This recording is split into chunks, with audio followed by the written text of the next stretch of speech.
Good morning, all, and thank you for joining us.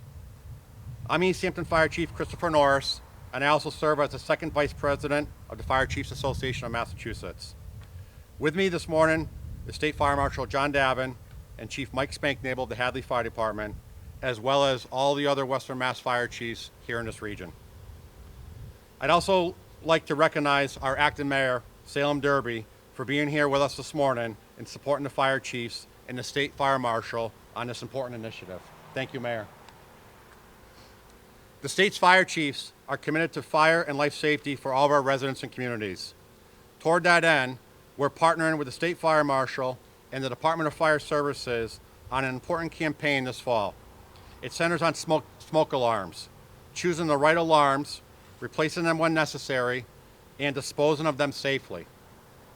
One of the most frustrating and heartbreaking events we encounter is a fatal fire at a home with disabled smoke alarms. All too often we find alarms in their brackets with dead batteries, or no detectors. Earlier this month, 2 individuals died in a house fire in Chelmsford, Mass. The investigation into this fire found that there are no working smoke alarms in that home. These common themes cannot continue, and this campaign is to help minimize the potential of these tragedies from occurring. 10 years ago, the State Fire Code adopted an important new requirement to address this issue. It mandated that the replacement of smoke alarms in most homes have sealed, lifelong batteries and a hush feature. These modern alarms eliminate the risk that someone might remove the batteries and to end the nuance alarms or put them in another device, and they work extremely well. But smoke alarms, like any other appliance, they can malfunction. They don't last forever. Right now, the alarms that were purchased and put into service 10 years ago are reaching their end of useful life. Our concern is that a wave of smoke alarms in homes across Massachusetts will not be reliable in the months ahead. We're here to spread the word that these alarms have to be replaced, just like any smoke alarms that are more than 10 years old. Every spring and fall, we push out the message to change your clocks, check your alarms, and change your batteries. This is a great time to take down those alarms and check the manufacturing date printed on the back. If it's more than 10 years old, replace it right away. If it's not 10 years old and it takes alkaline batteries, put in fresh batteries to ensure you're protected throughout the winter months. To talk a little bit more about this, I'd like to introduce State Fire Marshal John Davin. Marshal. Thank you, Chief. Good afternoon, everyone. Last year, almost 40% of the state's residential fire deaths took place between October and December. And tragically, we found working smoke alarms at only 1/3 of these deadly fires. At every level of the fire service, we want to make sure you and your loved ones know what to look for when choosing and replacing your smoke alarms. First off, choose a well-known national brand. Unfortunately, we've seen plenty of no-name devices sold online that don't meet fire code and may not protect you in an emergency. If the price seems too good to be true, it probably is. For most homes in Massachusetts, the fire code requires that replacement alarms have a sealed, long-life battery and a hush feature. As Chief Norris pointed out, this will prevent someone from using the batteries for the TV remote or removing them when you burn your toast. As an added benefit, using these alarms mean you won't have to change the batteries for 10 years. We strongly recommend alarms that meet the UL standard 217 8th edition or later. These devices use the latest multi-criteria technology. This helps to prevent nuisance alarms caused by cooking smoke. Look for this language on the packaging or the product specifications.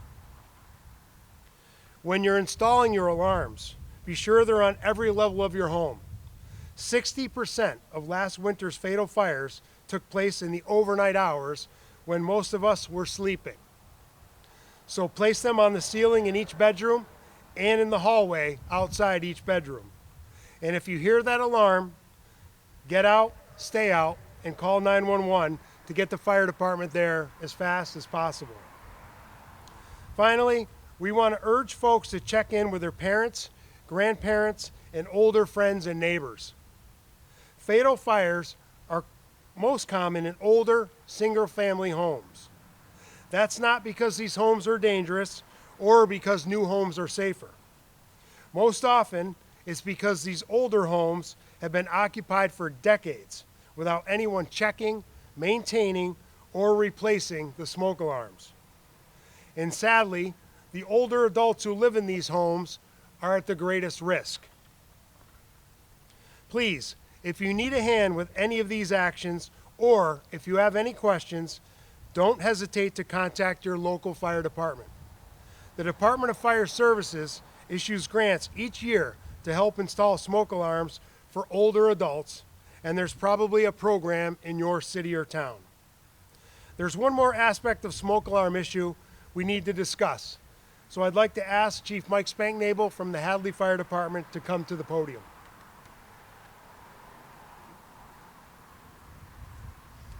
Thank you, Marshall.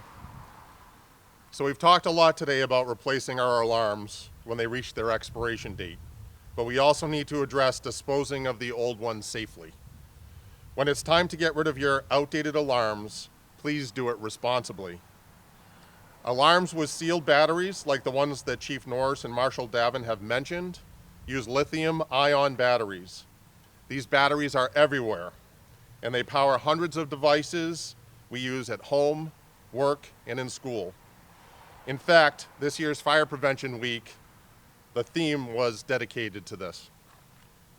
Lithium-ion batteries have a high energy density, meaning they pack a lot of power into a small device.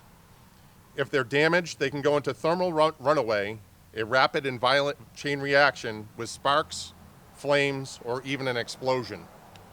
That's why sealed battery smoke alarms should not go in your household trash or recycling. If they're crushed or punctured in a compactor truck or at a transfer station, they could cause a fire that's very difficult to extinguish. As lithium-ion batteries have become more common, we've started seeing more and more of these trash and transfer station fires. And it's a safe bet that the root cause is battery damage. Most communities offer household hazardous material waste collection events throughout the year. These are the perfect place to bring your sealed battery alarms and other lithium-ion devices. You can also go online to find a safe battery recycling location near you. You can visit www.call2recycle.org. That's CALL 2recycle.org. Working smoke alarms can be the difference between life and death. I want to thank FCAM, that's the Fire Chiefs Association of Massachusetts, and the Department of Fire Services for drawing attention to this important issue. And I really want to thank you, our friends in the media, for covering it. Let's not wait for the next tragedy to strike. Let's reach everyone in Massachusetts with this urgent message. Working smoke alarms save lives. We can now try to answer any questions that you might have. And as we transition to any questions anyone may have, you can see up here, we do have a prop. And I mentioned recently this past month the tragedy up in Chelmsford, Mass, and how that fire up there claimed 2 lives. And that incident did not have any working smoke detectors. This prop right here is from 2004 out in Dennis, Mass. And with this smoke detector, this melted smoke detector that I'm showing in my hand, at that event in 2004, there was 5 fatalities, 2 of which were the parents and 3 children. So this was one of the detectors at that event, and it didn't have any batteries in it, and obviously was non-functioning during that critical, tragic event. So we'd be happy to answer any questions that anyone may have. Yes? So how can we check to be sure that the detector that we have is, it's time's almost up and then you have to replace it? Is there like a date for the detector which then you can check it out? There is. So again, if you pull down the detectors in your home, You can look on the back, and there's usually a stamped or dated manufacturer date on the back of it that you can reference. And if that is 10 years or older, then we ask that you have that replaced. You also talked about, how you could store and protect it properly with lithium-ion batteries. Does that mean you pull the detector down, you take the battery off, and then dispose of everything completely? Like, how does it work? Explain to us. Yeah, so those detectors, they have the 10-year sealed lithium-ion batteries inside of it. Again, if you visit the www.calltorecycle.org, they can give you further information on how to properly dispose of that, and you can remove that battery to properly dispose of it. Yes.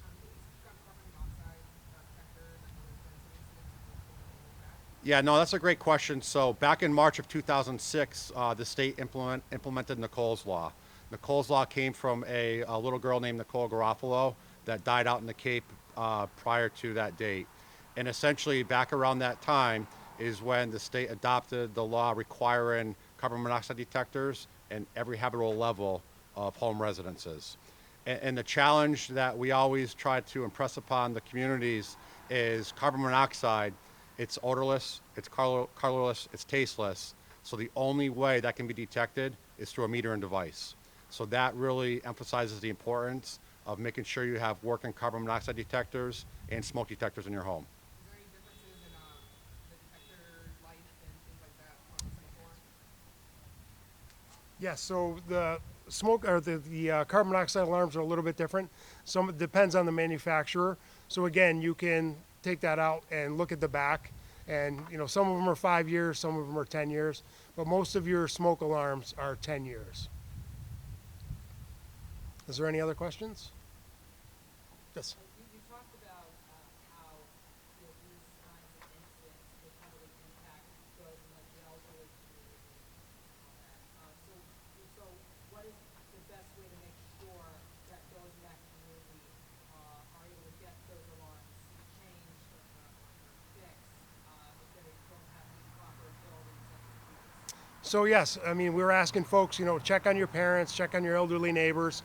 And if those folks do need assistance, they can reach out to the local fire department, or they can reach out to their local senior center if they have one, and they can put them in touch with the fire department. And as we said earlier, most of the departments have the ability to, help install smoke alarms or carbon monoxide alarms if needed.